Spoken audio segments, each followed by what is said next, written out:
Yeah, we were just passing time talking about things. There's a lot that went on in the, I guess, since the last time we talked face to face in the community forum, which we could talk about if we wanted to before we move on to the book itself.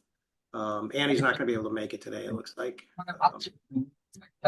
So yeah, so there's some interesting. I thought there were some interesting things there. I have not looked at the H.G. Wells thing, but that looked really interesting. Thanks, Chris. Wells kind of fascinates me as a kind of as a sort of a maybe a lesser Mill for his time. I've been reading the Mill autobiography, so it reminds me of Wells a little bit. So I did watch the video, parts of the video of the 3D graph in oh, is it active? Is the changelog active right now, or do I need to turn it on and off again? Usually the way that works is I tell it to start, and then I make a little change, and then I tell it to stop, just so that would be up. Yeah, so I need to turn that back on. We'll do that. Yeah, I'll update that again. I have to go in there and make a little change, and then because otherwise we get all those conflicted copies of things. It looked like Chris was getting desperate for a note-taking book to read. At least I saw on Goodreads. So I have been too, and he didn't give that one a very good rating. So I'm still looking. Maybe Chris. Which book was this? God,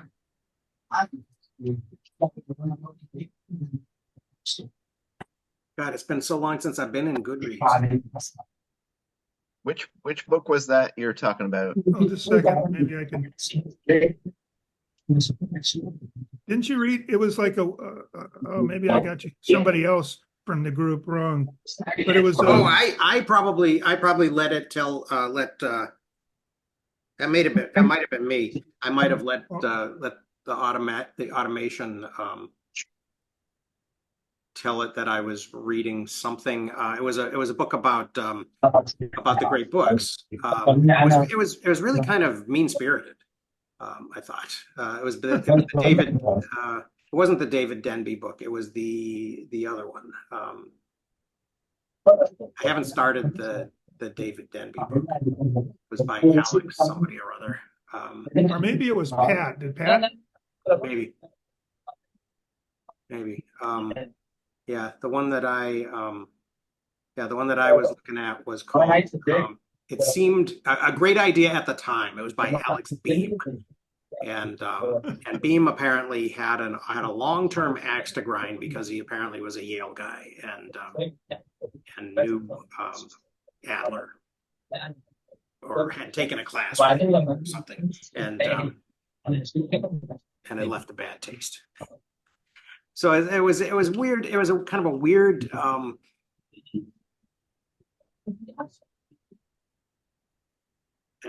I've been thinking about this lately, about this idea of taking things 100% or zero and having only those two kind of binary choices. And that you have a really well-developed facility, it seems like right now in our culture, to be able to say, yeah, that guy was an asshole, but he had a good idea.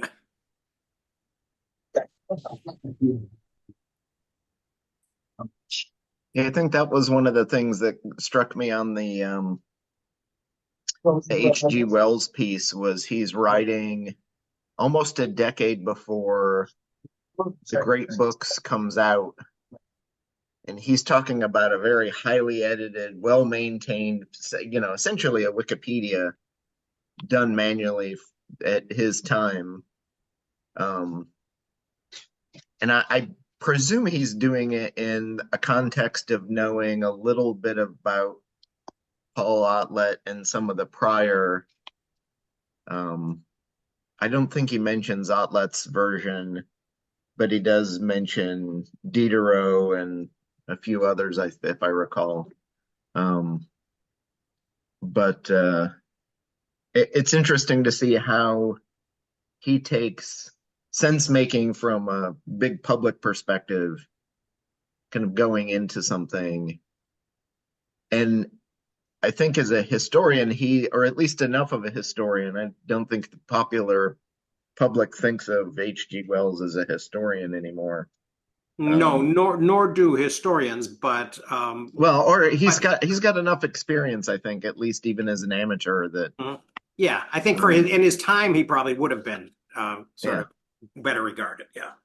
And perhaps not a day-to-day professional historian, but at least somebody who cared enough. He could be a historian in the, in the era, certainly, of, Thucydides, at least. But what his kind of predilections and biases are. I think I haven't read Bream's book, but I've read a couple reviews. I think I remember a New York Times review that I read through and kind of bookmarked his book as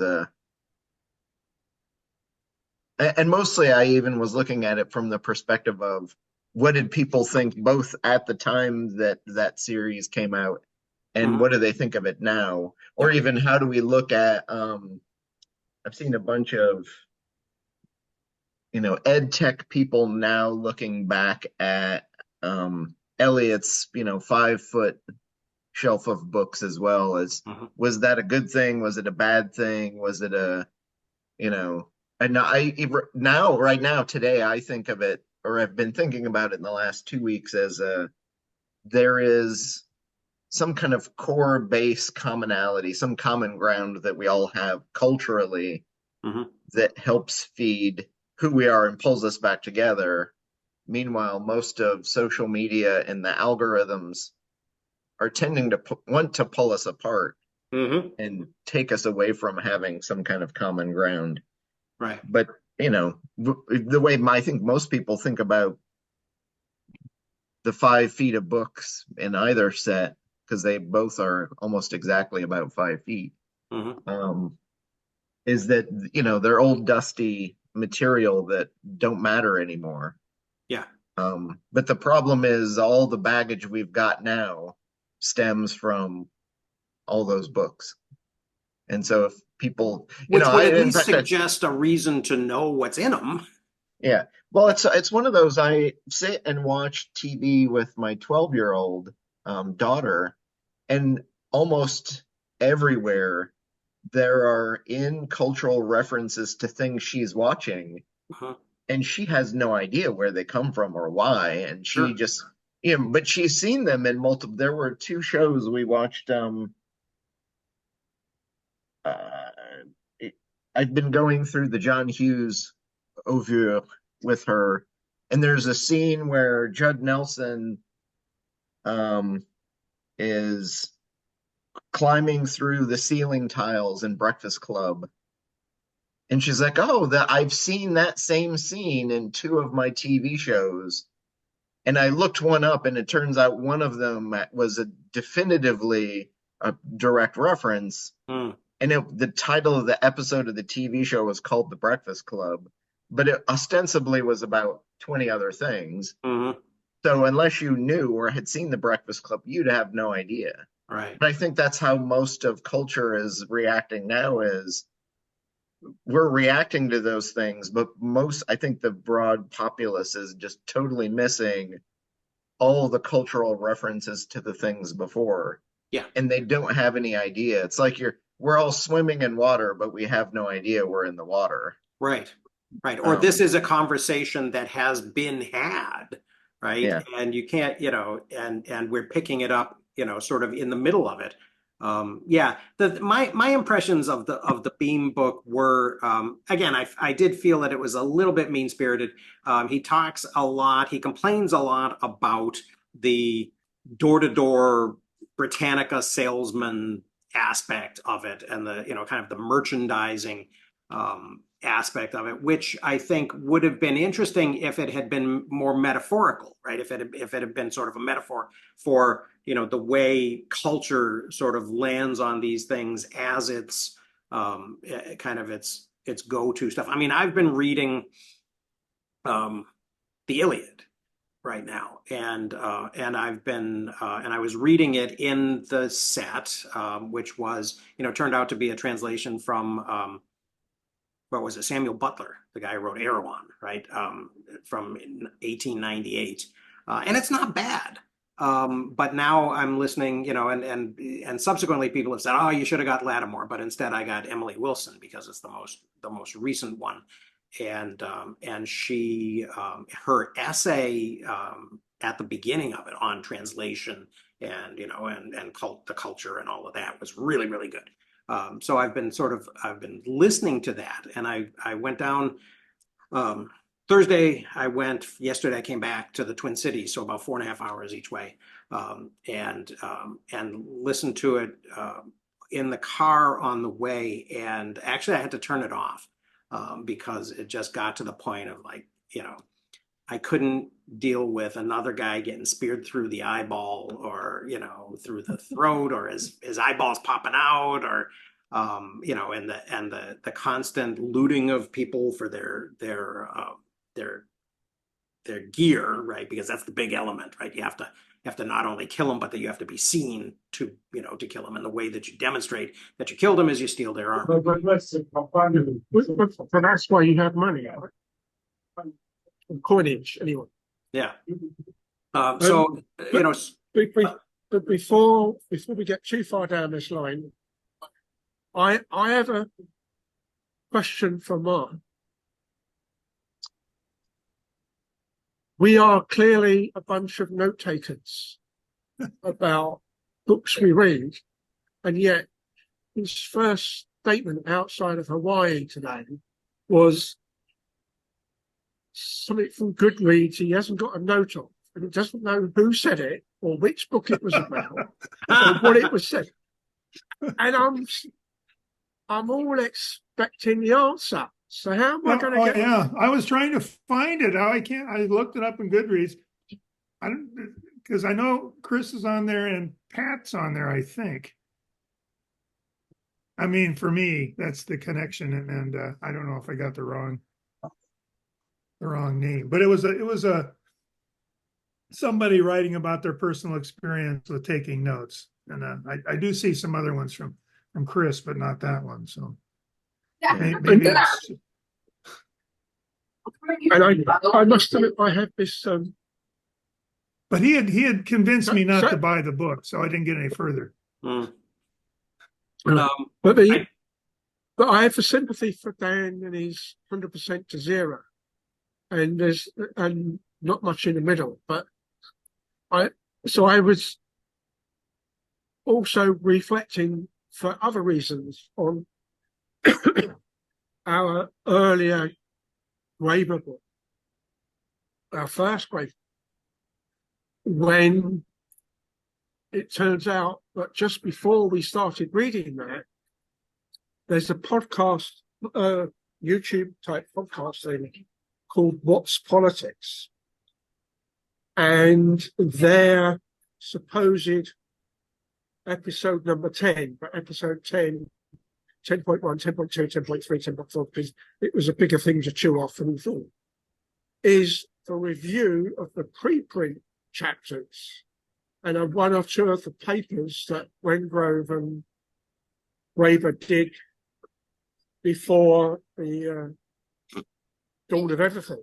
And there's a question that came up in there that for whatever reason we seem to have missed, other than the general comment we had was it comes up and questions all the established theories, shows why they're wrong, shows where the other interpretation of the facts or the newer facts have come to light, etc., etc.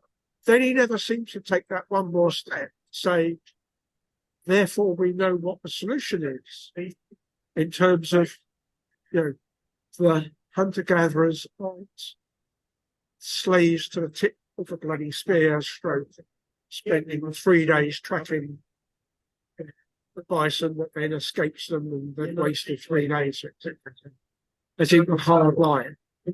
There also happens to be somebody who has gone back to one of the original English modern gardeners who modernized the idea of the food forest. And this guy was a guy called Robert Hart, who late in life had to retire early to look after his disabled brother. And I'm not quite sure exactly why those circumstances. Had a reasonable sized garden, but was a hopeless gardener. And so eventually ended up with a forest of fruit trees and bushes and various bits of other food plants, but was quite happy with being able to feed him and his household with almost no effort, given the amount of time it took to look after his disabled brother. And it was one of those sorts of, there's a join up in the way that we're now seemingly talking about the hunter-gatherers in the horticultural type world come the anthropological world of they weren't hunting and gathering off the bat. They were like many of the great apes rather. They know where certain trees are and what the seasons are. And so when they move around a bit, they know where to go. So they also, because they then go back a few weeks later when the fruit, inverted commas, is overripe and ready for sowing. So they can then go and say, oh, we want a few more of these, whatever. Mm-hmm. Yeah. Well, and in addition to that, right, you also have a situation where, and William Cronin talked about this in the context of, kind of just prior to colonial New England, right? And Charles Mann talked about it in the Amazon, of preparing you might be gathering, right? But that doesn't mean that you didn't prepare prepare nature to maximize the amount of stuff that you have, right? So burning the understory of the forest, right? To Doing allow a bit of weeding. to allow the new green stuff to come up, so that the turkeys and the deer, the mammals that you hunted were closer to hand and had a lot to eat. Or what they found in the Amazon about the extent of tree crop production, right? Rather than, we nowadays we think of agriculture as, as clearing, slashing and burning and then planting row crops, but the evidence seems to be that, that there was a very sustainable large population in the Amazon that lived on, on tree food products and for thousands of years. And there's no, and so we've got these little moments in time, that Cronin talks about, the 15th, 16th, 17th centuries, and Mann maybe talks about, the couple of thousand years before, before people arrived there. But there's no reason, I don't think, not to believe that these techniques aren't much older, right? And don't have a lot more continuity from the earliest periods. I mean, we know that people started domesticating, the staple crops of the Americas, potatoes and corn and cassava, at the same time, if not earlier than, the domestication of, wheat and millet and rice in the old world. So there's no reason to think that these people, that life wasn't comfortable enough just based on these things, that you didn't have to. I mean, it's always a fall, right? The transition to agriculture and all of the old legends. of the West and of East as well. Yeah, one of the things that comes out of the dawn of everything was, and conversations we've had since, is just how big and seemingly well nourished it was the remainder of the native population was. They were always scary pigs. They're always depicted as healthy and big, yeah. Yep. Yep. And therefore, of course, it's the firearms that's the equalizer. Mm-hmm. Yeah, and the disease, right? That they didn't have any resistance to. Yeah, but with most of that New England stuff was 100 years ish after, right? So a lot of that had already come through. Well, waves and waves, right? Of epidemics had burned through that territory, right? And the most famous one is the 1618, 1619 plague that wiped out who lived on Cape Cod, and then the Pilgrims settled on the site of Empty land. in 1620 on the village. And that, of course, gives them the excuse of it was empty or unimproved land. Or it was providential, or I mean, Cotton Mather actually went ahead and said it out loud, right? That this was God's providence clearing the woods of these pernicious creatures to make room for better growth, were his exact words. So yeah, and he had the numbers right too. He said that this pestilence had wiped out 9 out of 10, yea, 19 out of 20 of them. So a 90 to 95% reduction in the population just prior to the arrival of the English. Yeah, the ones that are invisible are the ones that are really the most interesting to me, like the Coronado expedition in the American Southeast, that went ahead and inoculated everybody along the Mississippi in like 10 states, and then he dies of a fever, and they bury him in the middle of they drop him in the middle of the Mississippi River, and then the next person to come down the Mississippi is La Salle in like 1670, 130 years later, and it's empty. And there's no, and it's been, and it was centuries before historians kind of caught on to that. That you have Coronado and his expedition, and they are getting challenged. People are rowing out he's floating along these rivers, right? And people are rowing their canoes out to challenge him, and at every step, and then a century plus later, La Salle comes down and he sees nobody. And then they do say wilderness, yeah. And then they create, and there's a great, literature on the myth of wilderness in American history.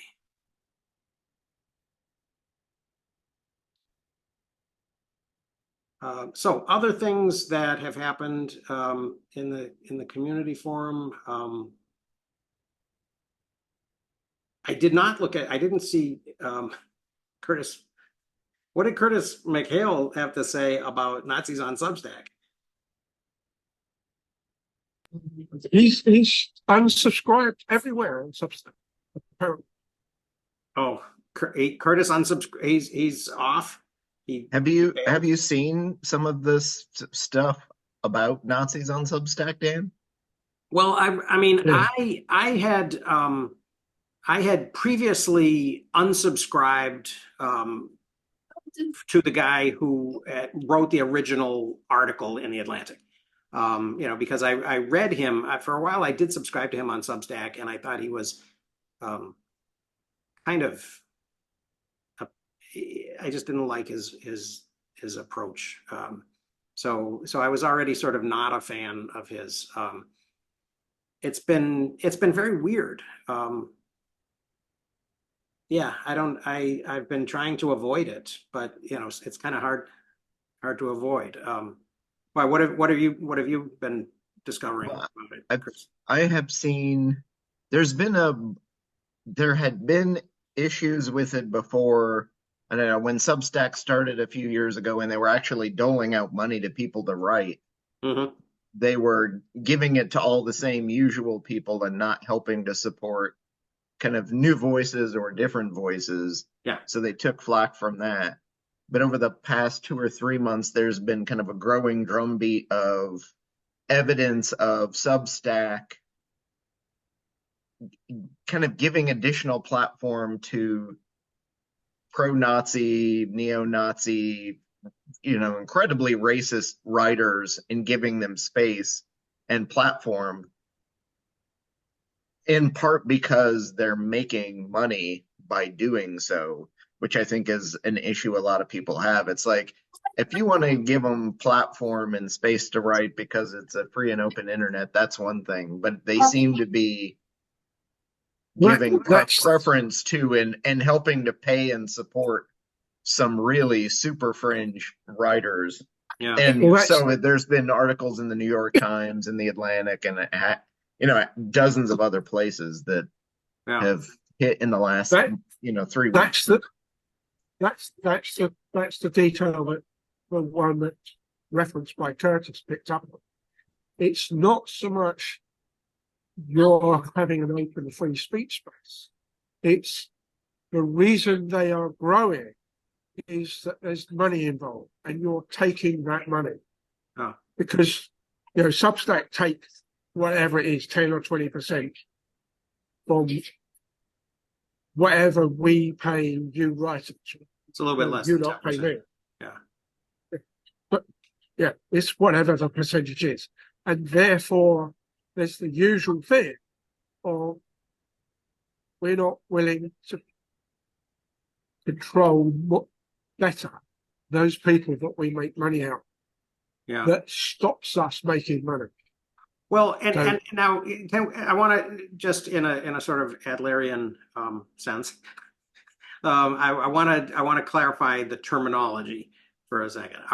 When we say in this conversation that we're having, when we say Nazis, do we mean people who actually fly swastika flags and read Mein Kampf, or do we mean people who might support Palestine and say things that get other people to call them Nazis?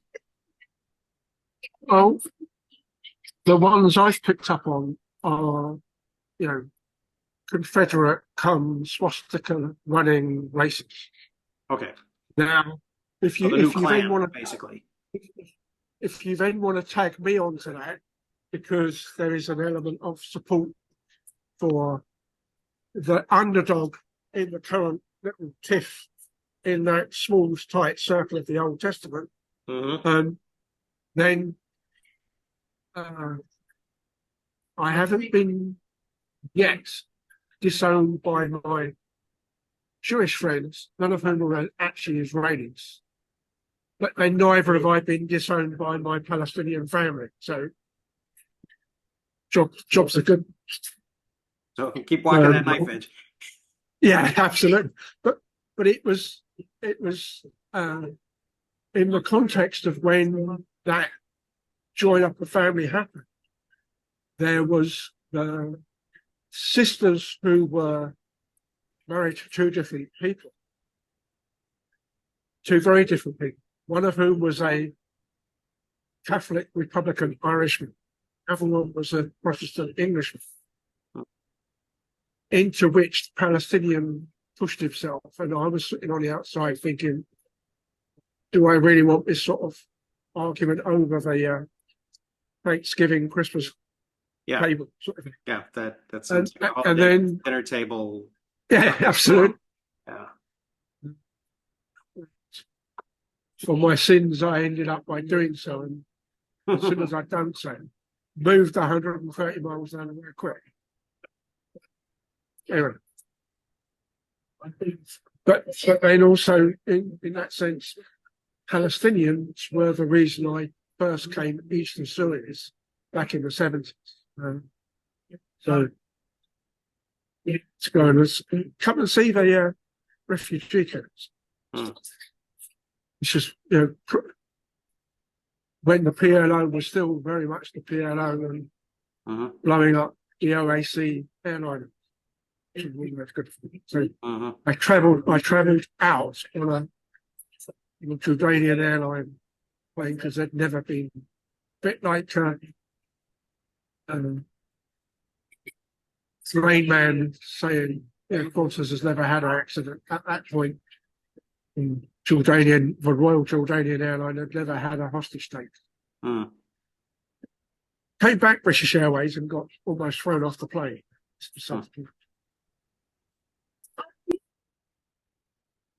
Yeah, I it's weird because I think the thing that struck me was that I haven't seen Nazis in my feed, and I haven't and somebody else was just remarking about being spammed in comments by somebody. I noticed in my in the stuff that I glanced at this morning, which also hasn't happened to me. So I'm hoping. No, I think it's the same as you go down the pub and you're not part of that racist conversation, but you're in the same pub. But it brings me back to the more recent bit of Facebook meme commonality. Is you've got Elon Musk walking in on the Monty Python sketch where whichever Monty Python character it is, I forgot, says, but it was alive when you took it out, as in the blue parrot, Norwegian blue. The ex-parrot, and the Twitter bird is now upside down, falling out of the cage. Norwegian blue. I forgot that. Beautiful plumage. And it's the how many?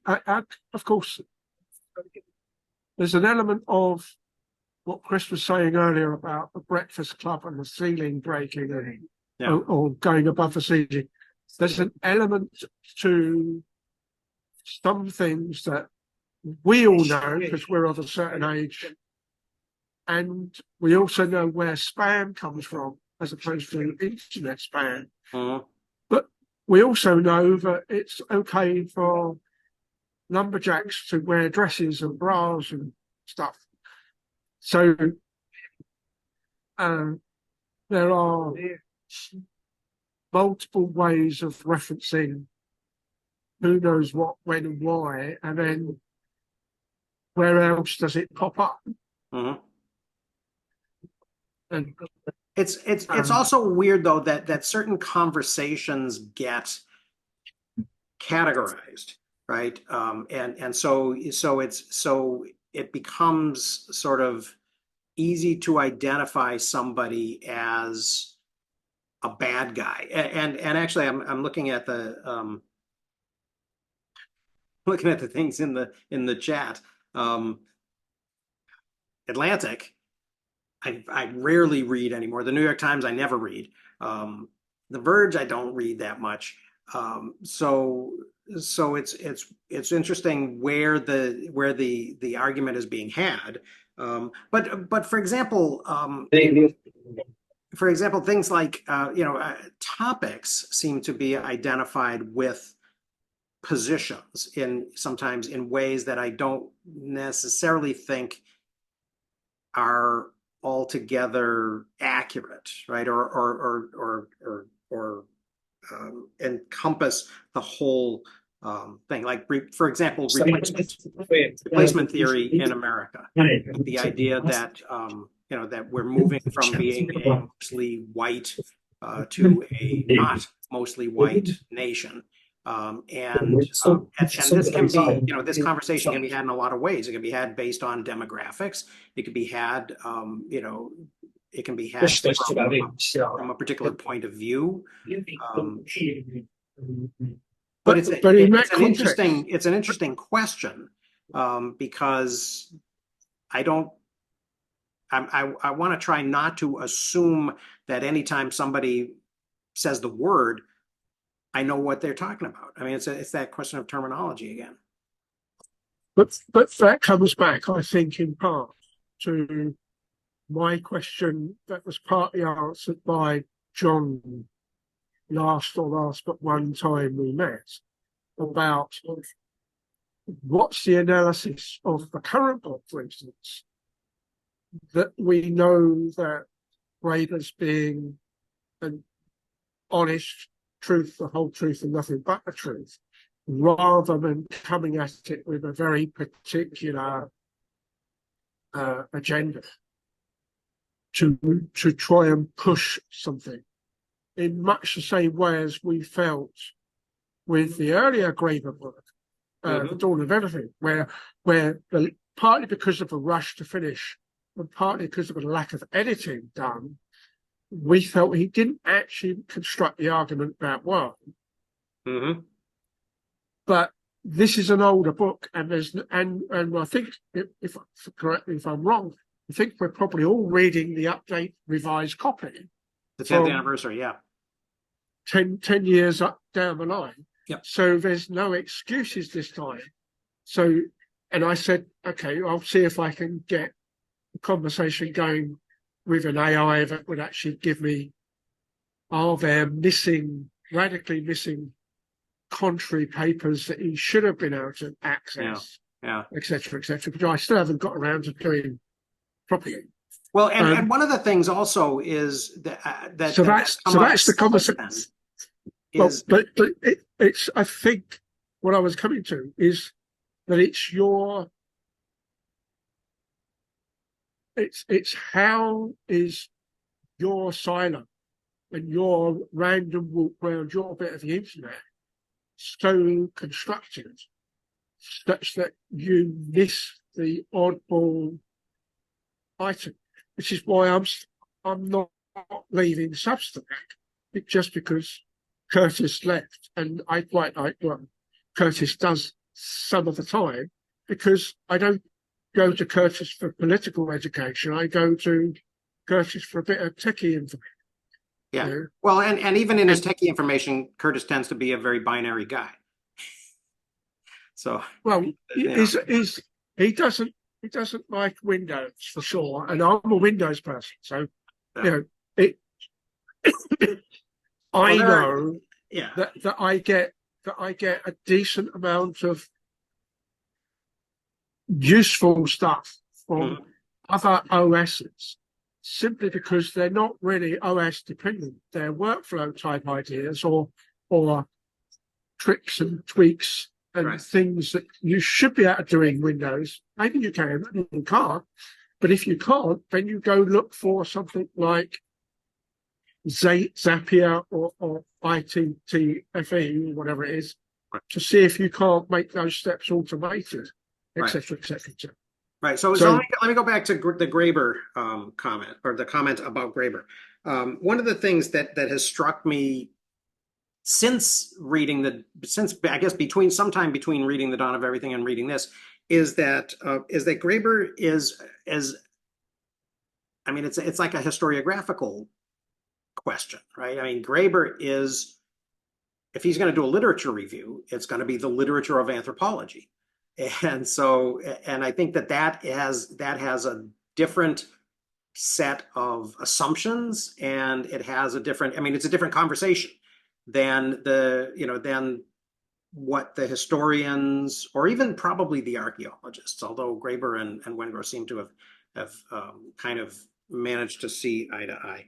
But so there's a little bit of a difference there about what a historian would consider evidence and what an anthropologist would, because anthropology seems to rely more on kind of theory first, but also I think that I mean, it's what it reminds me of, really what Substack reminds me of is sort of the Speaker's Corner at Hyde Park, which I've never been to, but I've read a lot about it because one of the characters that I follow went and talked a lot at the Speaker's Corner, and in the during the Victorian era, and you could hear a variety of things there,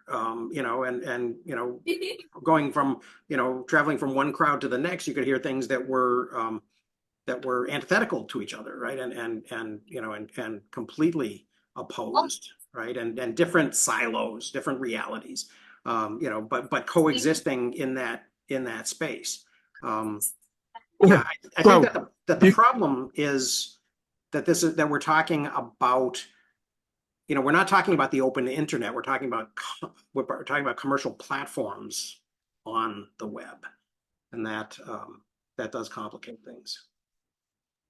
But it reminds me too of, and you don't hear about it until way after, but newspaper editors and magazine editors in the mid 1900s realized and decided that giving coverage and story and oxygen to KKK rallies and meetups and events only gave them oxygen that made them bigger and stronger. So they decided amongst the, if you're a conspiracy theorist, you use the word cabal maybe.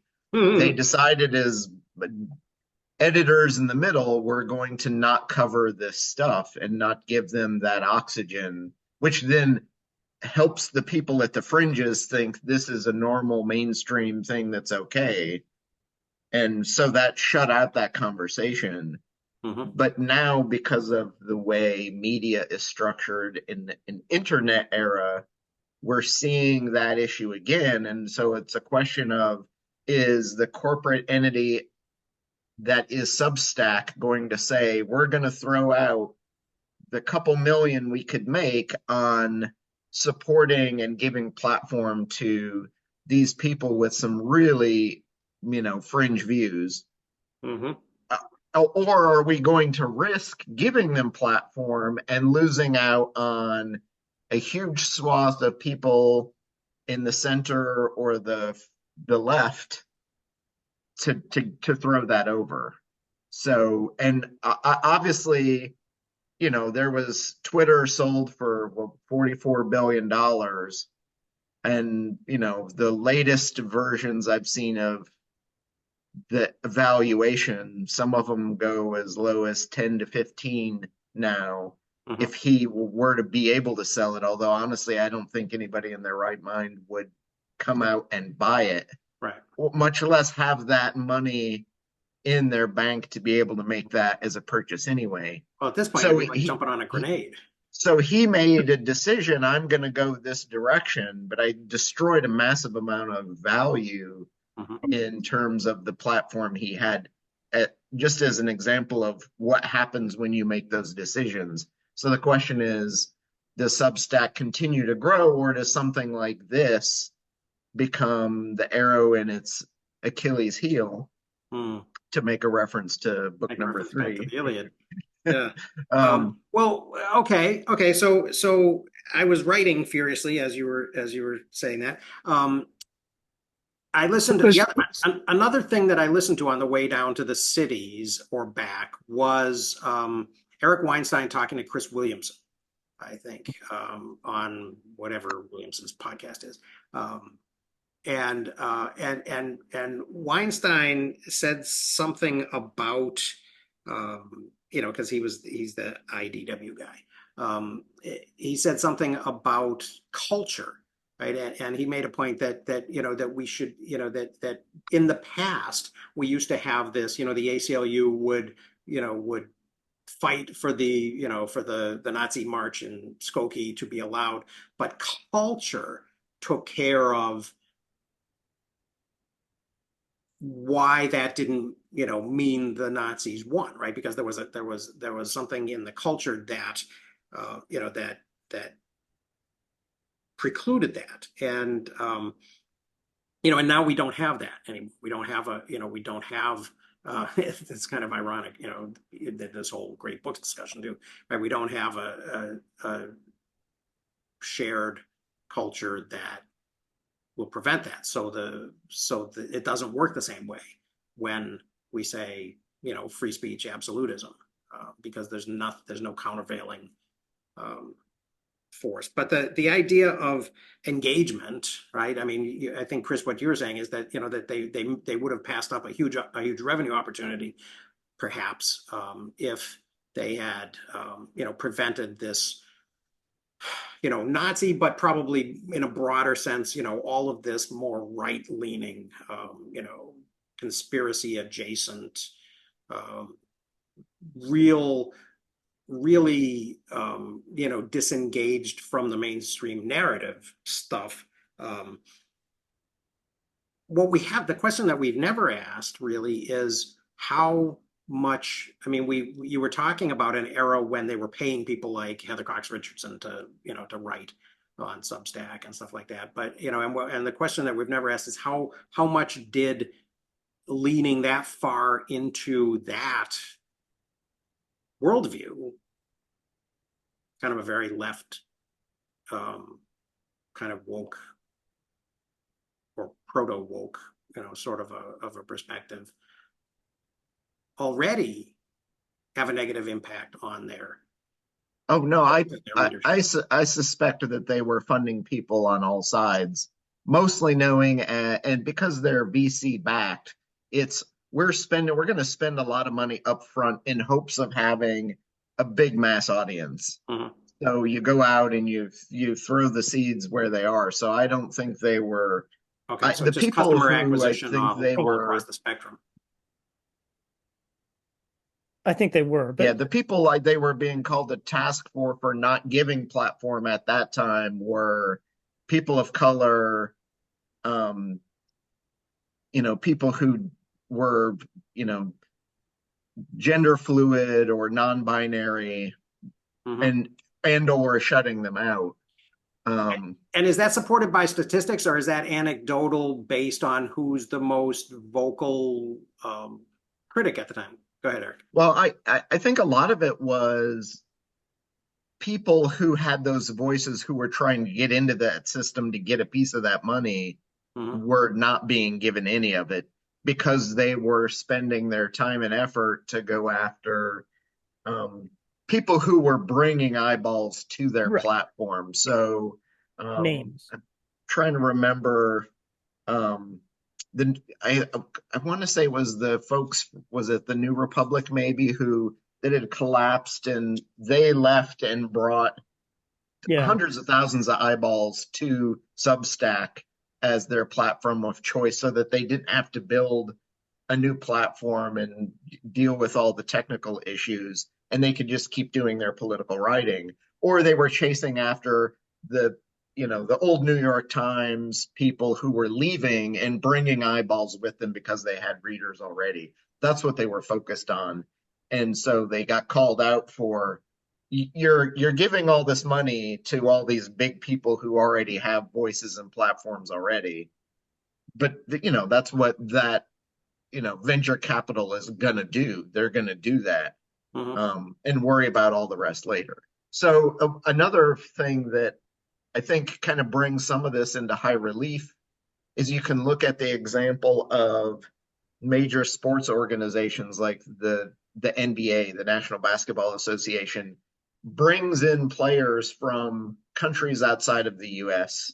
And I think a very particular case can be made for looking at Chinese players coming into the NBA and then the NBA going to China to try to build out their business in a bigger sense.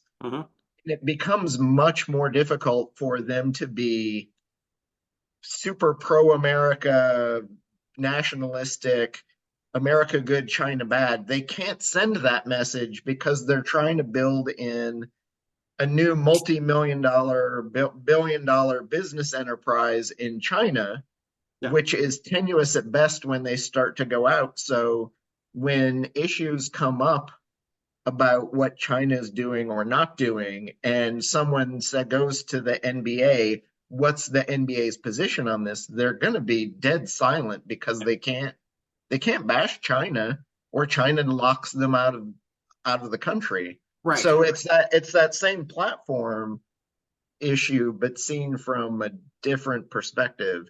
And how do you, as a corporation that wants to play on both sides. Or let's say Disney, and Disney has done that same dance. In fact, Disney was one of the first big US corporations to have any presence in China. And it started with China essentially saying very early on, we're going to let one movie a year from America into our country. And invariably, it was almost always a Disney movie. Right.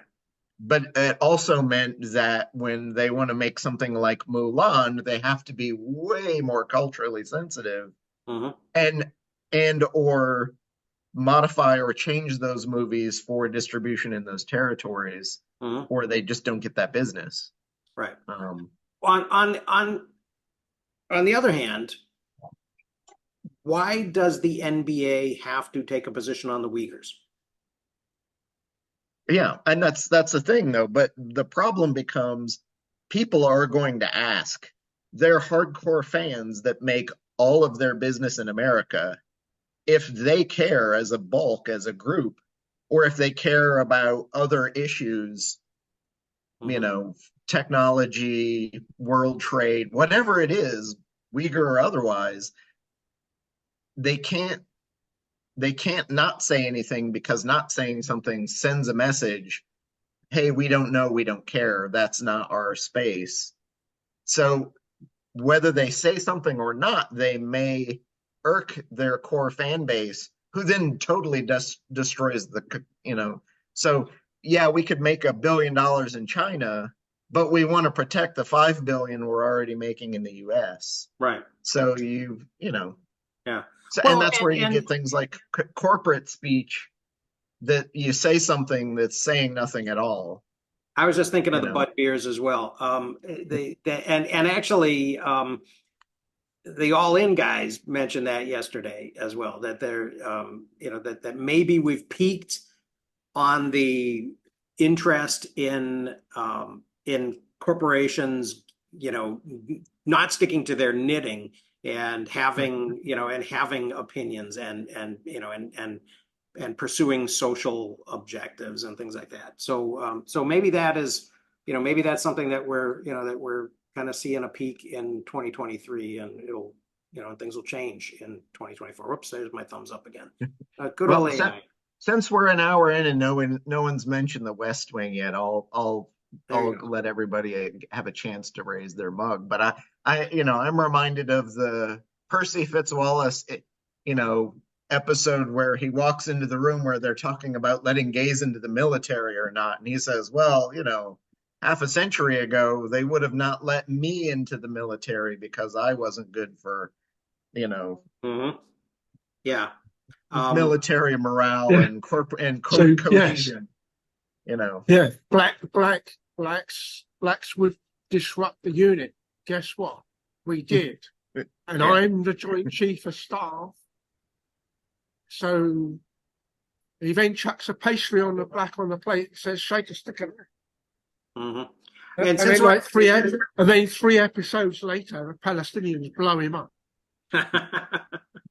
Okay, so with that in mind, we're an hour in and we haven't talked about debt. Yeah. So shall we? I tried twice. You did get us onto Graeber at least, so yes, we're almost there. So what are we going to talk about chapters 8 and 9? Is that where we had sort of stalled? All right. So I wouldn't say stalled. Holidays. We had holidays. Okay. We didn't stall for Graeber's sake. All right. I was quite impressed, but I haven't really thought about it in terms of checking that other people agree yet. But with the in chapter 9, at the start of chapter 9, there's this Jarvis guy. Was it Jarvis? Jaspers. Jasper. Where he suddenly goes, dink, dink. There's these 3 major civilizations coming up at about the same time. And they all get coinage at about the same time. Is there a link? And then, of course, it ends up with Ingram forwards it on a bit according to Graeber in the story, where he's got the military coinage slavery complex, which sort of reminded me of Eisenhower's ruling its way out of the White House. And having been part of that military industrial complex, I don't disagree with it. But I was curious as to whether we thought there was actually more truth in the way that that part of the start, chapter 9, that Graeber seems to confirm that the merchants or at least the intercontinental type, country to country type merchants, as opposed to the local retailer type merchants, try to stay with the uncast ingot type and or paper money, as in written debts, rather than go to coins, because it was because of the empire and the soldiers bringing back loot. There was, how do we get tax back, get more money to the professional soldiers and the mercenaries, etc., etc. And so the one of the coinage things thing is an element of scale, right? I mean, it's easier to work in ingots if you're doing large volume transactions, right? So this is a producer to state kind of a transaction, right? So the government is buying the grain. You can use silver ingots for that, but if you're handing out pay to mercenaries, to these, my thumbs up again, the Greek mercenaries, if you're paying them, right, then it has to be much more divisible and much more portable. But the thing that seemed to be missing was one of the things that I've always thought of about the two big challenges and the actual flipping over of Roman Republic. What was the Sulla versus whoever it was, I forget what name began with M, was trying to return to a more democratic landowning situation, much the same as was being voiced by Julius Caesar when he crossed back over the Rubicon, was to rein in the centralization that was happening because of the aristocracy, such that there were more landowning people, albeit the land might be in Gaul because that's the land I've got to dispose of. And the elements of the post-Norman conquest of England and what happened to the land owning stroke language barrier there, in terms of you now look at almost all of the English words revolving around legislation and government are all French Norman. So all the things like the gathering of the clans, as in Anglo-Saxon clans, into a reeve doesn't get mentioned because it's no longer a magistrate's court or a crown court, and it's no longer a lordship given out by William the Conqueror. So there's those join up things that I was intrigued by, but prior to reading this, I'd never really put it down to coinage also being used. And he talks about that period, the axial period, and he stretches it out by extending it up to the time from Muhammad. So you've now got Buddhism, Christianity, Judaism, and Islam. You've got coins pretty much everywhere, and professional armies popping up all over the place. Versus, it's the voting Romans leave the fields after the harvest and go to war.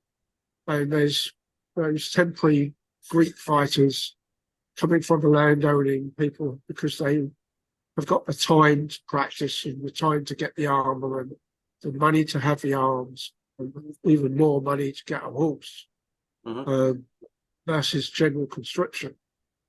So the other thing that came up in other readings, for other reasons, was In Our Time a few weeks ago, did a big episode on the Christian revolt in like 1640 something in the Kaishu, where the shogunate then put what is understood to be the then biggest army into one field in one time of like 200,000 to crush a rebellion of like 40, 50,000.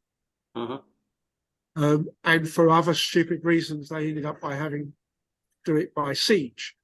But it's the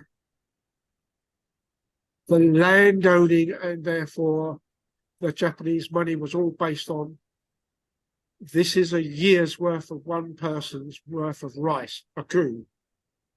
And that's the major coin. I mean, there's obviously sub-coins because you can't just ship a year's worth of rice in one bucket, sort of thing. And I hadn't put that together until I sort of reread start of chapter 9 for today. Having recently done the In Our Time on the Japanese land ownership and the ownership of weapons, in the way that, after 200 odd years of civil strife, the shogunate finally caught and unified the country. Only 40 odd years down the line, there was this primarily Christian-driven rebellion because the localized admin was pushing harder and harder for higher and higher and higher taxes. And then, of course, the shogunate came along and said, we're giving your land to somebody else. And by the way, we want your head. We're not going to let you commit seppuku because you did wrong under the usual Japanese way of, responsibility goes up and down. You have to rule such that, if there's a bad harvest, taxes have to go lower because you can't bankrupt the farmers, etc., etc. So, in that instance, the Daimyo got replaced, and when he was replaced, he was relieved of his head, as opposed to being allowed to honourably commit suicide.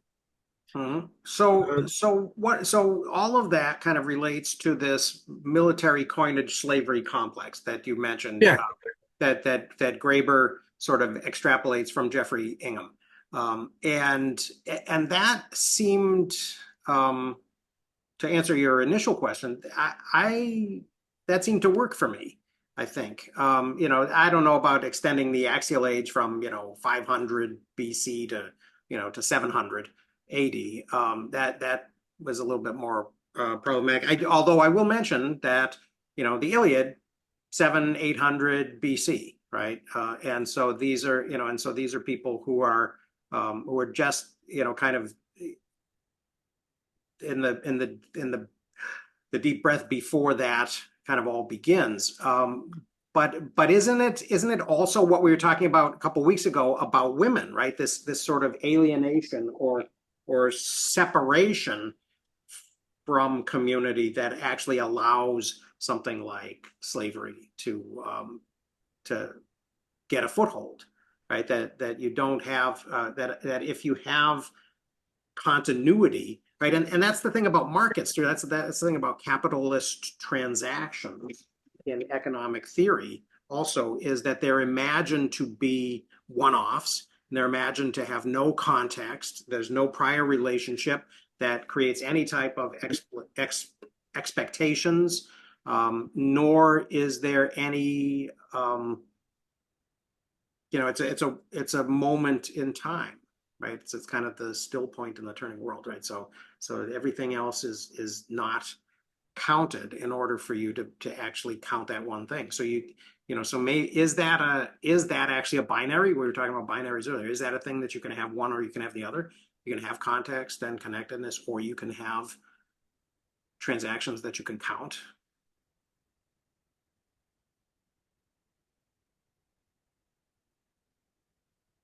Furthermore, he says along the way, and I don't know if it's in this section, but it popped up in my Readwise feed yesterday, that that there's a kind of an intrinsic relationship between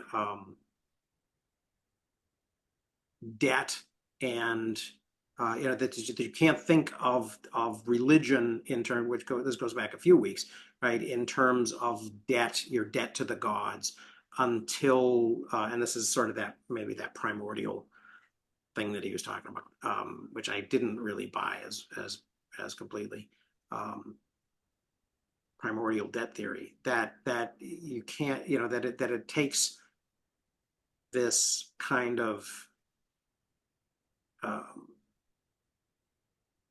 financialization of relationships to create the language that they use. But does it? I mean, isn't there such a thing as obligation even before that? Isn't there, you know, isn't there a sense of obligation in the Iliad? The only other thing I was going to say about the Iliad was that Beowulf was so much better, and so was Gilgamesh. But anyway, go ahead, Eric. Yeah, I was just going to say, so, and I've been reading ahead, so I'm reading on Kindle, which means my chapter sense is suspect. But he does come back to the sense of obligation when he talks about, in a later chapter, like in chapter, I don't know, 10 or something, the idea that obligation was in non-coinage based transactions where, you know, you would, you know, it's like, you know, we've debunked barter, but, you know, I do this for you and you do this for me, but you're doing something for someone else. And then once a quarter, we meet in the market and we settle all of our obligations. And so he sort of clarifies that it's not tied to money necessarily, what we would consider money, but, you know, the you know, obligation, worthiness, you know, I can't remember the exact phrase, but yeah. So yeah, he does come back to that. So, but it's interesting because I feel a little bit like he prompts those questions and then they sort of come back, you know, 70 pages later. Yeah. Which is why I'm getting a little frustrated, I think. Since we're in the holidays too, I'll mention, you know, I'm sure everyone has experienced the obligation of needing to go back to see family at Thanksgiving or Christmas, and how that works out or how well it works out. You know, or if you have not experienced that, go watch the movie Four Christmases, where, you know, this cute little unmarried couple has to go experience 4 Christmases with parts of family they just really would rather not spend time with for a variety of reasons. But, you know, that those types of obligations, that there's no financial transaction there, but, you know, it does cross out. I think of it as even sometimes as crossing over into a financial space, particularly now when I live so far away. It's not cheap to go visit, you know, family in Eastern Tennessee who aren't super close to an airport, you know, or not a convenient airport. So I have to fly into Nashville and then drive 3 hours after I've already flown 6 to go the extra to actually get there. And it's, you know, and it's, for me, it's fun. For the other side who views them as in-laws, it's not nearly as much fun, which then makes it even more tenuous to pull off. But, you know, so it's looking at things from that perspective, even now in a modern space, versus what did those things look like 1,000, 2,000, 10,000 years ago? Mhm. Yeah. I know, you know, Well, and he's continuing this language of human economies, right? And he's contrasting this new military industrial coinage thing from the human economies, which you know, and maybe part of the problem is that I don't know that the layers really overlap as much as he wants them to, right? The idea that, I mean, because if we were going to be diagramming this, we would say, well, okay, human economy is the debt economy, the military economy is the cash economy, but really, I'm not sure yeah, that's inevitable, and that the boundaries of those things are the same. This idea, I mean, he goes and then he begins talking about, you know, concepts like profit and advantage, and and one of the things that I'm always, you know, because I've never been very successful, but I've dabbled in the past at writing fiction. One of the things that I'm always, you know, kind of focused on, and I've read a lot of fiction, is motivation, and so, you know, it resonates for me when he's talking, when he says, for example, you know, the result during the axial age is this new way of thinking about human motivation, this radical simplification of motives that made it possible to speak about profit and advantage, and imagine that this is what people are really pursuing. What do you think about that? I mean, and that yeah. sort of brings me back to the Iliad, right? You know, these people apparently were, you know, the story is being told about people who are not living in this type of world. So, what are they pursuing? Well, What is I their also, motivation? yeah, I think there's a disconnect there too, though, when you frame it in that perspective, because people will have motivations and be motivated in different ways. But from an economic standpoint, we're also much more likely. There's what's called satisficing is really at play more often than we think. Mm-hmm. So you might go out and in choosing a mate, you'll have a laundry list. You know, in fact, actually, we've been watching a bunch of Indian matchmaking shows Yep. on Netflix recently Yep. because you know it's great escapist television. It is great. But the matchmaker sits down with the man or the woman, and literally they come up with this big long list of I want this and this and this and this and this. And when you do that, it's great that you want all those things. But then when you match that up with who you actually end up with and what categories actually, what check boxes did they, you know, tick Mm-hmm. in that match, there's almost none of them. So, you know, Right. And Auntie's always saying, you're going to get 10%. you know, so it's, but so when you think of it that way, it's kind of like, yes, there are motivations, but when you actually satisfy for the life that you're actually leading, where does that live? But I think with you, Dan, one of the issues I have, I appreciate that he's taking a very pluralistic view of all these different societies and cultures across thousands of years of time. Mm-hmm. And it's an interesting perspective.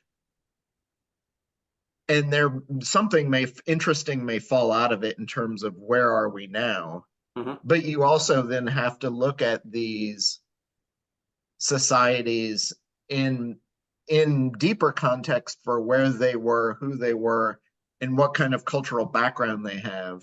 So even in your, you know, your discussion, and we were even talking about the cultural context of things like, you know, the Breakfast Club, there is a lot of stuff in the Iliad that and I think I put this into the chat earlier, the idea of it, but there's a lot of cultural context that modern Westerns are totally going to miss. It's going to go over your head. And I think even this week, I haven't read the whole thing, but I saw kind of the headline. You were talking about Kleos in the Iliad. The average American has no idea what that is, what it means, and how important it may or may not have been to those Greeks in what, like the 10th century, maybe. Yeah. Um, Yeah. 10th century BC, Right. let's be clear.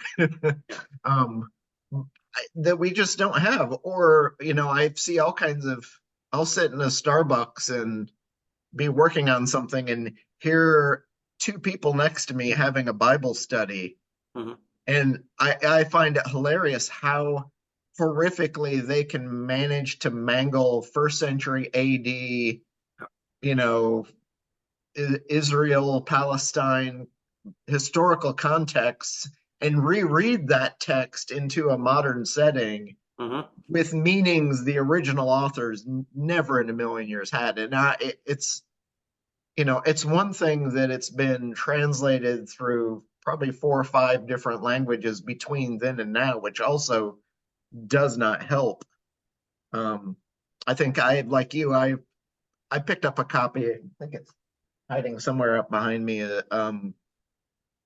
Emily Wilson's Iliad, and her section on translation is fascinating. But I've also been reading Robert Alter's introduction to his retranslation of the Hebrew Bible that came out. I think he finally published essentially the entirety of what is now the Old Testament in 2019, I think. But he tries. We now know a lot more about the original historical context, which can help a translator immensely. So he's using a much better translation apparatus and scholarly apparatus to support what he's doing, as well as the cultural historical apparatus. But he's also got the ability to know and love the English language and marry those two things in a way that most biblical translations have never come close to. So, or even by comparison, he says the King James Bible translation, the people who were translating it had a phenomenal grasp of English at the time, which has really made it stand out. But their historical and linguistic grasp of the older languages was not nearly what we have the capacity for now. And so there are things that are going to be missed along the way, the lost in translation. Yeah. So how do you look at something like debt across 10,000 years and really do it justice? I mean, he does some phenomenal work here, and I think there's some things to pull out, but there are a lot more layers that are being glossed over, I think. And I'm kind of missing that, I think, here. I agree. Although I do like the part, I like the parts where he talks about changes about, because I think it's more, it works better when he says, okay, now there's this moment of there's something going on here in this moment when, he talks about Cotilia, and then he talks about the Confucians, and he says, and for me, it's in the Kindle, it's on, I don't even know where it's on, like 329-ish. The Confucian ideal of Ren, where human benevolence was basically a more complete inversion of the profit-seeking calculation. And he's talking about Modi and people like that. And so it does. I think it works a little bit when he can focus on something, right? And he's not saying, okay, I'm going to talk about this term debt, and I'm going to try to nail it down over a period of millennia, right? And say that, that this is, that it has some meaning that would be, comprehensible in these different cultures and times and everything. But these moments when things shifted, I think are really interesting. And so that's one of the things that's been valuable for me in rereading this, is kind of going back and saying, okay, yeah, maybe I should take a look at, Cotilia more closely, or, or Mencius, or, and especially as I'm thinking about, what would be the things that I would add to great books, to represent or reflect, the non-Western world, that fits right in. Well, even the translation story that I always find intriguing is a contemporary to contemporary. There's a English guy that was married to an Italian, and after unsuccessfully having married time in the UK and the US, it was clear that she had to go back to Italy, so he went. And Tim Sparks was the translator. So he did a lot of translation of Italian contemporary novels to English and vice versa. But he also wrote as himself.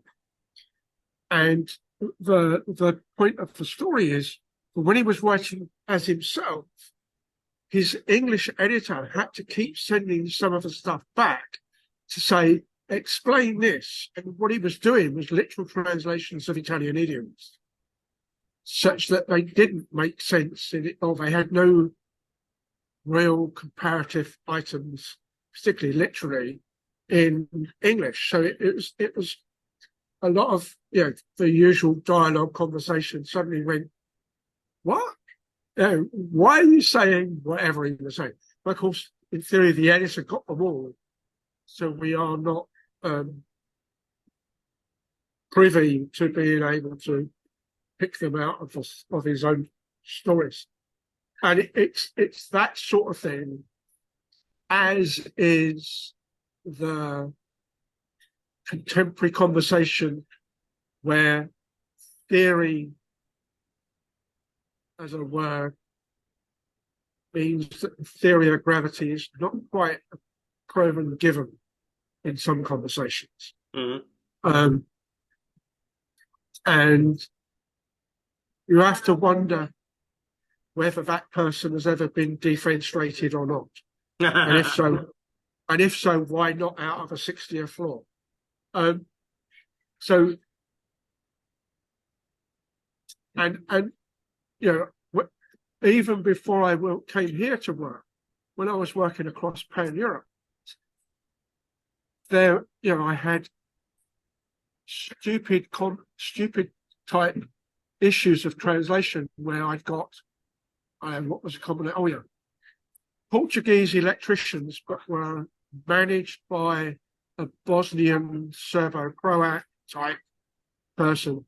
We were at that point working for a Northern English guy who had quite an accent, and American backers. So we kept on having to explain things multiple times over, simply because, oh, that's a disconnect.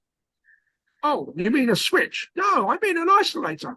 And it's, in all three main areas of conversation, they're all true, except, you then go and ask, okay, well, let's go and ask the German to tell us what he thinks it is. And he looks at it and he says a paragraph, because he includes in the word, which is why they don't place grammar, of course, all of the add-on features of the isolator, as in, it's a thermal cutout with a time function, and it all becomes one word. So it's a spec sheet. Yeah, and it's a switch. It might be a big one, but it's a switch.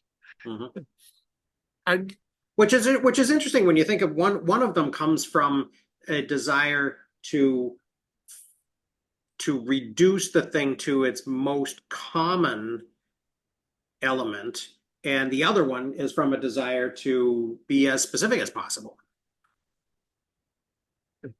And those are two different ways that you could go with language. But in my immediate area, one of the geniuses I worked for he never spoke about, oh, get me a thermostat. He'd say, go get me a Siemens controlled device number, and he'd give the model number. He just knew the catalogue. Mhm. And because he'd worked for several different major companies, he would do it in several different companies, it would be the one he wanted, not necessarily just because the rest of the system was Siemens. It just as easily have Landis & Gear or whatever. Mhm. And it does. There's been rather like Eric picked up on the right in our time. There's been a good number of in our times that have been speaking about translation of the Bible or the Quran, or even probably even the Iliad, where words don't mean what they mean anymore. Mhm. And the current common usage gives you the wrong answer. And or it's a, you think of it as being a bit out of Henry V, and I can't remember what the two characters are, but one of them calls the other a pistol. And it's like, oh, a revolver. No, it's not. It's nothing to do with a firearm. And there's a whole, there's the whole issue of where words have a technical meaning, Mhm. law or engineering or even biology would be a classic, and yet we all use that word to mean something slightly or very much looser. Mhm. And we all use, well, some of us use the hypothesis, but it has no linkage to the comment by one of the scientists talking to Napoleon, where he said, I didn't need that hypothesis to work out that all of the artillery tables. It's just math. No God involved at all. Mhm. As per your favourite black astronomer story repeatedly told. And it worries me greatly in many cases, simply because you've already said this evening about you doubt Graeber's history, partly because he's not a historian, and therefore he works from a different premise, and you've talked about types and weight of evidence. Even before you get to the language you then use to describe that evidence, Mhm. and you think about how would a proper expert witness inside a murder case talk about, there's that classic joke where the cross-examiner lawyer type says to the medical examiner, did you check the deceased's pulse? And he said, no. Did you check to see if he was breathing? No. Well, then how did you know he was dead? Well, his brain was in a jar on my desk. But maybe he was a lawyer instead. And I worry even about us as a group. We've got various different backgrounds, various different cultures. Just about. It was, the first couple of books we had quite a few other people. There was even a guy from Kuwait and a couple of people from elsewhere in Europe. Mhm. And how much, even though English was the common language, how much was missed between us?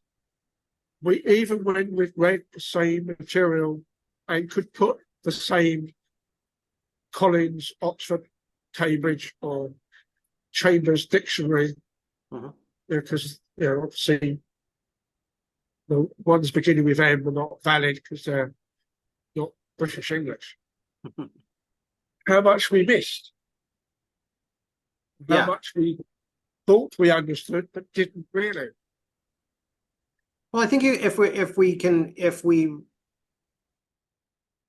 drill down a little bit, it becomes, and we talk about particular things, it becomes easier. For example, I mean, I think that Graeber comes from a different place than I do in terms of historical things like contingency. But he does a good job of using history, right? I mean, I never knew that Greek philosophy, he says, and this is great. This is great history. Greek philosophy begins with three men: Thales of Miletus, Anaximander of Miletus, and Anaximenes of Miletus. In other words, men who were living in that city at exactly the time that coinage was first introduced. That is valuable. That's a valuable historical observation. So I'm not saying that he's I'm not disqualifying from from him from using history. I'm just saying that I have to remind myself that his kind of interpretive frame might be different from mine. And along those lines, to kind of continue on the text in that same area. At this point, he's talking about, he's beginning to sort of zoom back out from the specific to the general and talk more about, materialism and spiritualism, and right, this, kind of, Cartesian duality. And one of the things that he uses as evidence as he's sort of beginning that is this idea of coinage being worth more where it's minted, right? That that the fact that that it has some king or emperor's face on it is meaningful to the people inside that club, but not to the foreigners. And so does that support or challenge, or what relationship does that have with the idea that this is, that coinage is specifically initially for these impersonal transactions? And I guess this another question. He talks at different times about state control, about how the state gets involved, right? That the state gets involved in almost immediately in monopolizing the supply of cash. Is that unique to tokens depend, Mark said tokens depend on trust, right? Tokens depend on trust, but we have this myth of intrinsic value as well, right? I mean, that's what the gold standard people are all about, right? We don't want to have fiat money. We want to have something that has intrinsic value.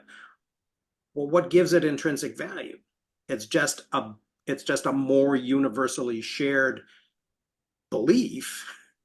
Not and he also talks about, and he doesn't really, I don't think, resolve this idea that, is it a belief in the actual value of the precious metal, or is it an almost universal belief that other people believe that, because that was the thing, when I was reading American history in the the early Republic era, and on the frontier, right, people would circulate notes, and people were like more likely to circulate notes that they knew to be counterfeit if they also knew that the next person would take them.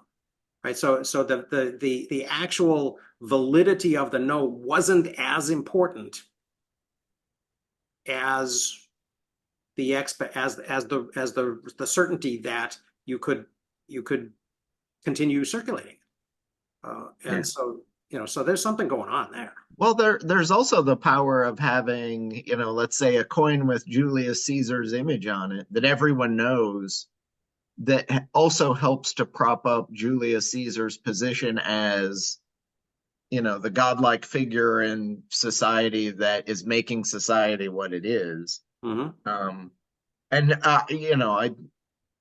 and then you say that, and then the quote hits my head of render unto Caesar that which is Caesar's, Mm-hmm. which is, kind of the religious admonition of like, keep that money away from us. He's the one who's, and at that time, he's squishing the Jews. And it's not that long after that in 72, they totally destroy the temple and wipe it off the face of the earth. Right, which is also the place where money is exchanged. Exactly. So it's, all those things tie together.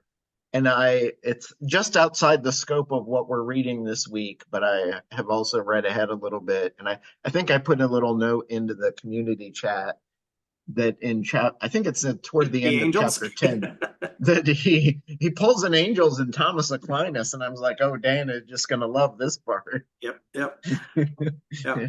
Yeah, I laughed at that when I saw that in the community notes. It's funny too, because the that book, that Alex Beam book, bashed especially Adler a little bit for becoming very, very religious at the end of his life. I mean, he's a high church Anglican for most of his life, but then right at the end he converts to full-on Catholicism. So it's that whole, I mean, my thing with religion is I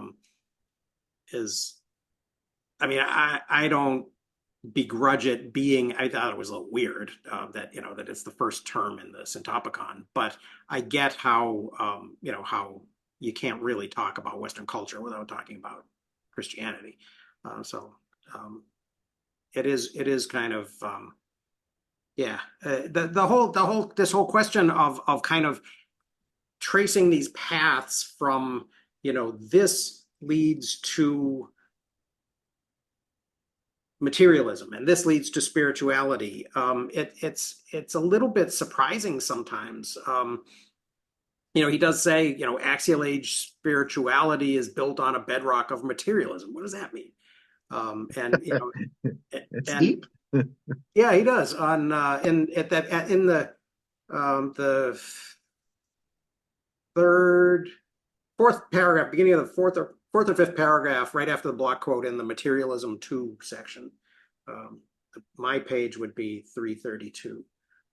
So it doesn't seem obvious to me, and that's one of the things that I am interested in is, so are there, kind of lineages of thought that make logical sense or that seem more inevitable, or is it all just kind of contingent, and is it all just this conversation that's happening, and what are the and again, and then I go back to what are the motivations for the people to argue these points? Is it well, I think some of it too, there are pieces of context culturally that we have lost, and we see remnants of them. So in older oral cultures and among the non-literate, which is the majority of history, people saw and thought about the things that were in their environment physically more often than not. Mm-hmm. And so, and I mentioned to someone recently, because they were renting a house and they had no idea, he's like, there's this little thing on every doorway in the house, and I have no idea what it's there for or why or what's going on. And I was like, well, it's the people you're renting the house from assuredly are Jewish, and it's a mezuzah on the door, and traditionally you would kind of kiss it or touch it and think about, and there's a piece of scripture written inside of that thing on the doorway. But in those cultures, and that's a remnant of something from a long ago oral society, you remember God as you walk through. Mhm. Or in Roman and Greek cultures, there were gods for everything. So as you're walking around and you see the well, you might not think of it every time, but some of the times you're looking at it, you're going to think about the god of the well and what that means to you within your cultural setting. Mhm. And similarly with coinage, with whoever's face on it or image, whatever image that happens to be, if you have it in your hand, you're going to see it, and it becomes a token of not even just money, but a reminder of other things Mhm. beyond the money and the inherent value it Well, the has. symbol of empire and everything. You Yeah. know, Yeah. and it's probably a little more common now that we've gone through the age of Hamilton and people actually know who Alexander Hamilton is again. Mhm. We've long since forgot. The average person probably could not tell you which bit of coinage in America he appears on. Hamilton's on here. Oh, But now that he's a popular, musical, more people are prone to at least know who he is. Mhm. Um, Well, and it's interesting too, because one of the things that I think about, not only that sort of continuity of tradition, but are these changes just about reaction to what happens to exist? I mean, one of the things that strikes me about, Old Testament stories, right, is that these are, that presumably the people who, were telling them and then, ultimately came to write them down were semi-nomadic herdsmen on the, adjacent to settled agriculture, right? Why is Cain, the farmer, the bad guy? Yeah, so I think there's, so my question is, do these things, is there a necessity or is there a logic to the way this conversation goes, or does it just happen to do with the contingency of, of place, of time and place, right? Of that, that we have, okay, I mean, and Graeber and Wengro talk about that in the context of the California and Oregon tribes in Dawn of Everything, right? That there's, that oftentimes your cultural traditions are a way of group building by not being the other guy. yeah. Well, I think too and I'm slowly building evidence to support a hypothesis that in cultures like early Judaism, where the written word had power, and there are stories. King David's roughly 9th 10th century BCE, and most of the Hebrew Bible and books were written 400 years after that. Um, In the Axial Age. but their writing has power for memory and creating culture in a way that hadn't existed before. But I think that in writing things like you have one God and no other gods, I read in some sense as a power play to an oral culture that had multiple gods. Mm. And those multiple gods were related to items in their everyday space, to which they mnemonically added all the cultural pieces of their what's going on in their culture. So everything to do with law, how they plant, what their planting cycles are, how they view the heavens and the stars, which also have mnemonic meanings for most early oral cultures.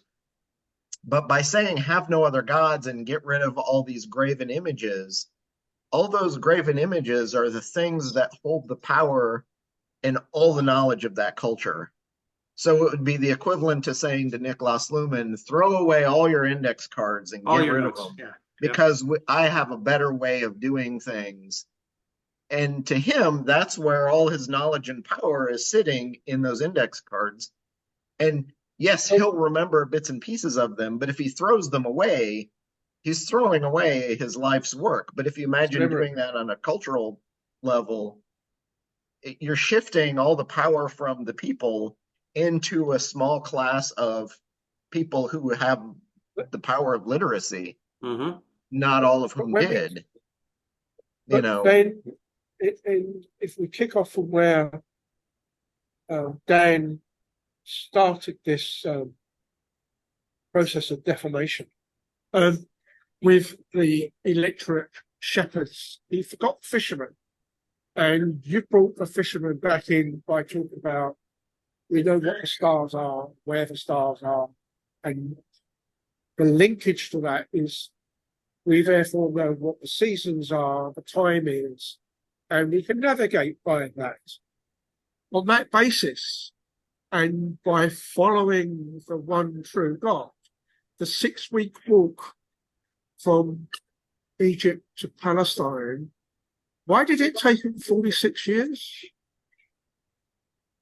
Can somebody explain that one again to me?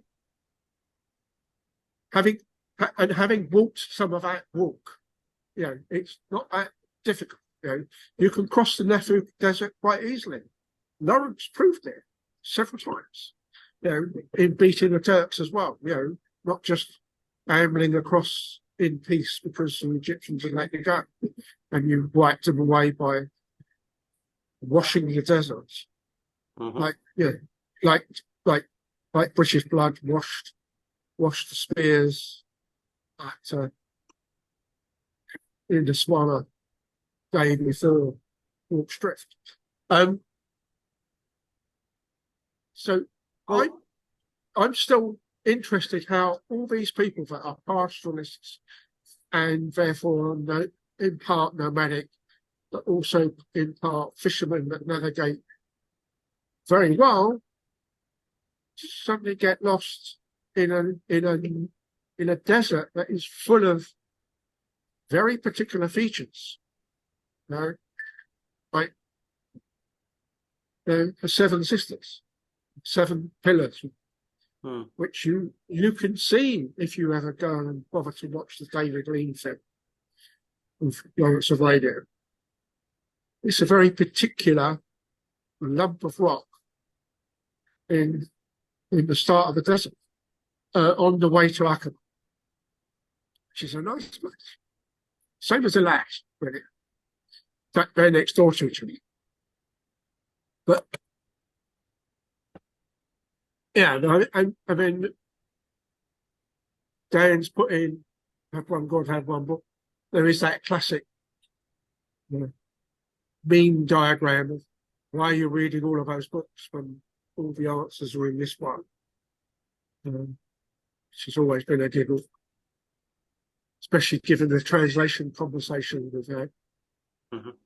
Well, and actually later on, I mean, and Chris mentioned that that there is a period before it is a book, it is the book, but then does that, so it's interesting that maybe that consolidation and canonization is an element of sort of creating the modern world.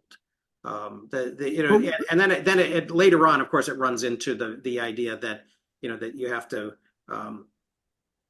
have to really double down on items of, and I think they make the mistake of trying to double down on items of fact, when and not say no, these are these are metaphorical, or we're not gonna quibble over the 6 days of creation. Yet, the people of the Pacific have managed to use basically the same set of tools with no writing to speak of. Still navigate the Pacific, which is a little bit more of a problem than sort of the Red Sea and the Eastern Mediterranean. And that's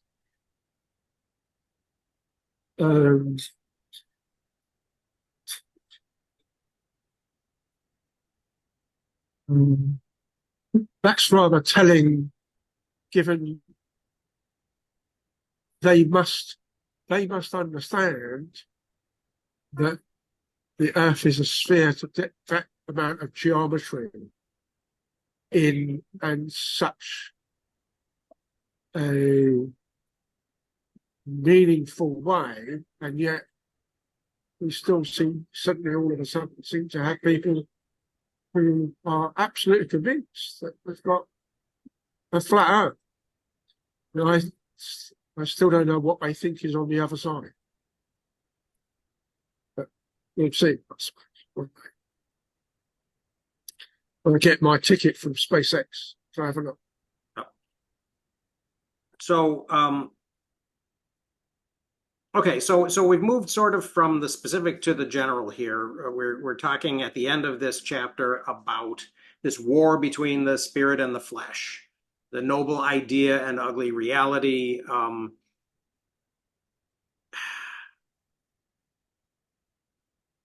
It's interesting. I mean, it's really interesting to me, this axial age kind of question. I mean, I'm very skeptical about the idea of an axial age. You know, and I think that it is again, it's another one of those examples of the difference between anthropologists and historians. It's a more attractive, I think, concept to Graeber probably than it is to, I mean, which is not to say that, I mean, people like, what's her name? Not Edith Hamilton, the other one, Karen Armstrong, talk a lot about the axial age, right? But this idea that there's, you know, that I think a historian would say this idea that there's something in the air must be an indication that there's a whole lot more communication going on than we typically credit in these time periods.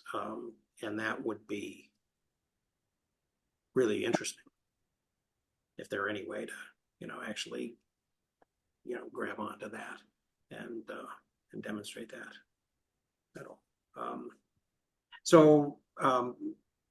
But yeah, this whole, I mean, I guess it's also an individual versus collective kind of a question, right? I mean, this whole conversation we've been having on the side about canonization and, and authority and who gets to do that and who, and Adler and Hutchins certainly, did that on the bookshelf behind me. And I was thinking, and to go back to the very beginning of, 2 hours ago, I was thinking as I was listening to this Iliad, I told you I was listening to on the way, that I thought two things. First, I'm looking forward to the Odyssey because I think it as a story, it has more plot elements than just this ongoing battle and argument and battle and argument. But also, I was sort of comparing it, in my mind, I was comparing it to, Gilgamesh and, and Beowulf and the Ramayana, and just thinking, well,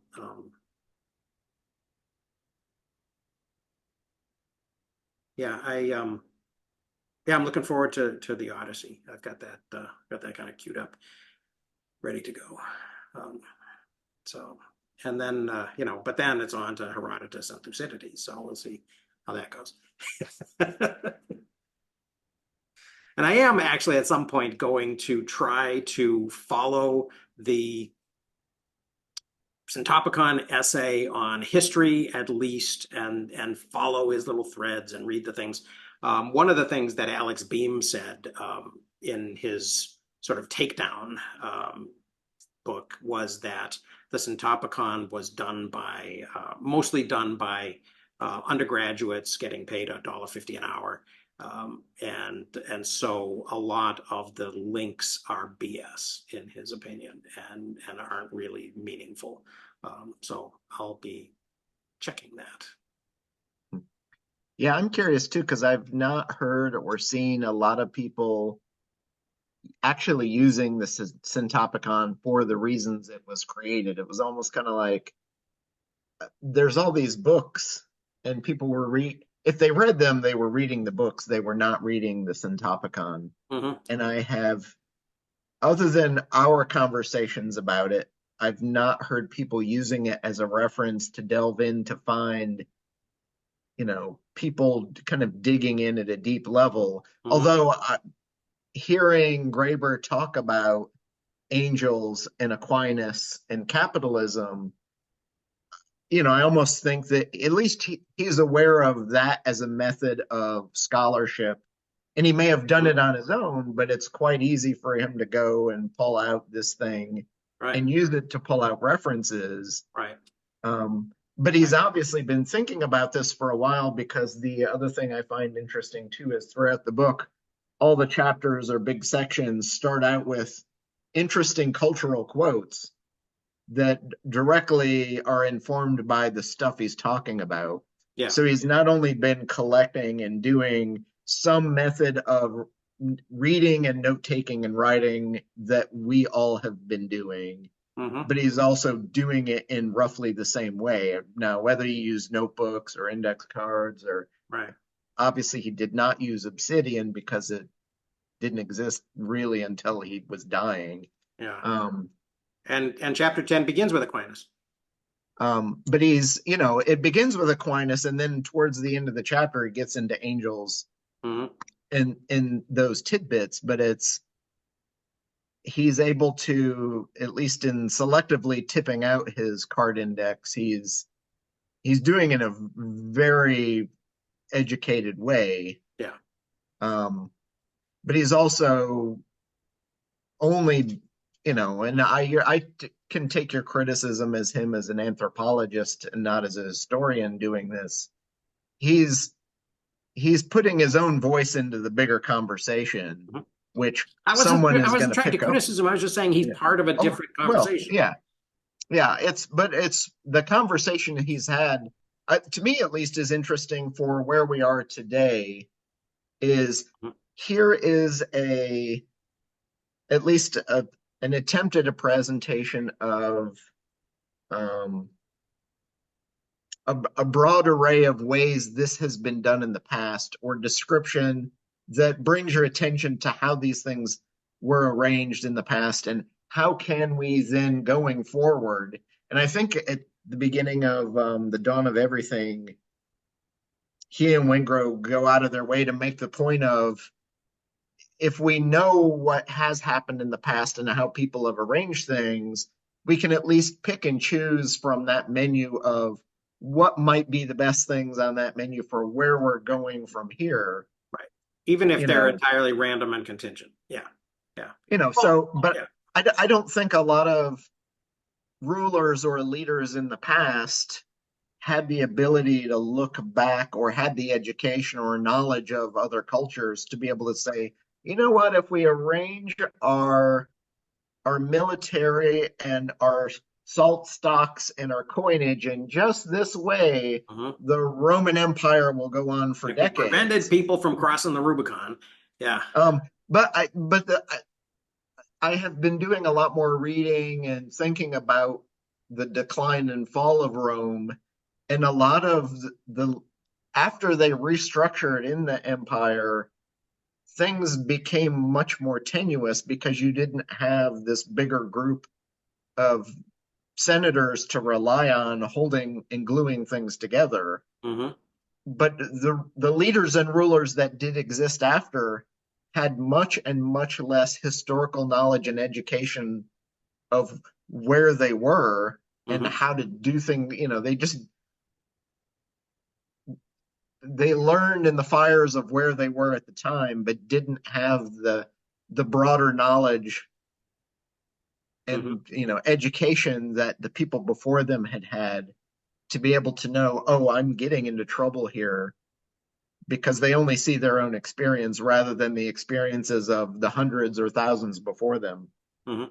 Well, And that, as much as anything, throws, if you've got the people on the battlefield picking the next emperor because he happens to be on the battlefield with them, and we need somebody right now, that's not the best way to go about finding good leadership. right. Right. Well, yeah, it's kind of weird. And I guess to go against my or to argue against my previous statement, maybe it's valuable to have people who are in a conversation with Solons and Weber and where you can probably get away with being a historian and not having any type of theoretical underpinnings. I mean, and that's why people have gone, historians who want to think a little bit about, systems and structures have gone out and found, von Thunen's isolated state or the hydraulic society, and have built, especially environmental historians, ironically, have done that. The Syntopicon thing, I guess just to end because we're over time, the Alex Beam interpretation of the Syntopicon is interesting in that he thinks that it's entirely a marketing.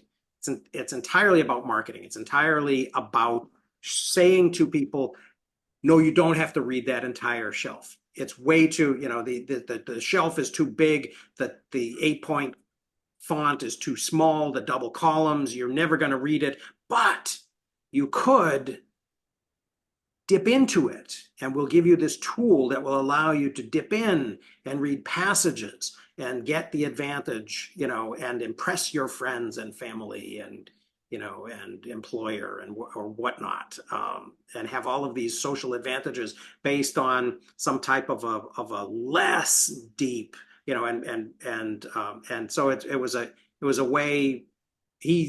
I think his thesis was it was a way to market this thing that would allow them to have their cake and eat it too, right? They're not just going to print some excerpts with commentaries. They're going to do this other thing that will allow, a less time consuming, not a 10-year project, right? A weekend project of going in and looking at what they, what the underpaid Chicago undergrads thought were relevant passages about history or angels or whatever. So I hope it was not only that, but in any case, I'm gonna follow it and see if it's useful or valuable at all from on a topic that I know a little bit about, which is history. So I'll let you know. Eric asked the question: the Syntopicon nor Adler appear in Duncan's History of the Index. Really? Oh, yeah. Or I'd find no evidence on a digital search of the book that that's the case. I haven't read it yet, but I've got it and can look quickly. All right. In fact, I was going to say too, Bream's taking them to task for selling that book door to door is a little disingenuous. It's like saying, I can't believe somebody would sell a book through Barnes and Noble. Yeah. Because a lot of books actually were sold door to door. In fact, Ulysses S. Grant's biography was a massive bestseller in its day, in part because Mark Twain had enough of a platform and liked him that he got him to write it and got the rights to it, and then Twain sold it door to door through a sales group, and that's what made it as popular as it was in its day. Well, and he got some subscriptions too. And subscription stuff as well, but a lot of it was door to door salesmen, selling it on the brunt of his victories. Right. So for next week, why don't we read chapter 10? It's about 60, 70 pages. Yeah. And the angel section. Yeah. With respect to, and the angel section will be in there, so I'll look for it. But it's like we said before, the angels only shows up first because it's alphabetical. but it also shows up rightly, maybe more than Dan and I thought it probably should, because angels is the Judd Nelson walking through the ceiling. And if you don't know about the angels, Right. you're gonna fall out of the ceiling into the library and hurt They're yourself. everywhere. Yeah. You can't get away from them. And I didn't count how many connections there are, but I'll bet it's one of the categories that has on the high end of links. So Yeah. I'll look at that in my graph of this in Topicon. So so thanks. This was good. It was good getting back together. And Happy New Year. Yeah, Happy New Year. And we will meet next week, right? Things are going back on regular schedule. So yeah, so have a good week and Happy New Year. All right. Thanks. Thanks. Yeah.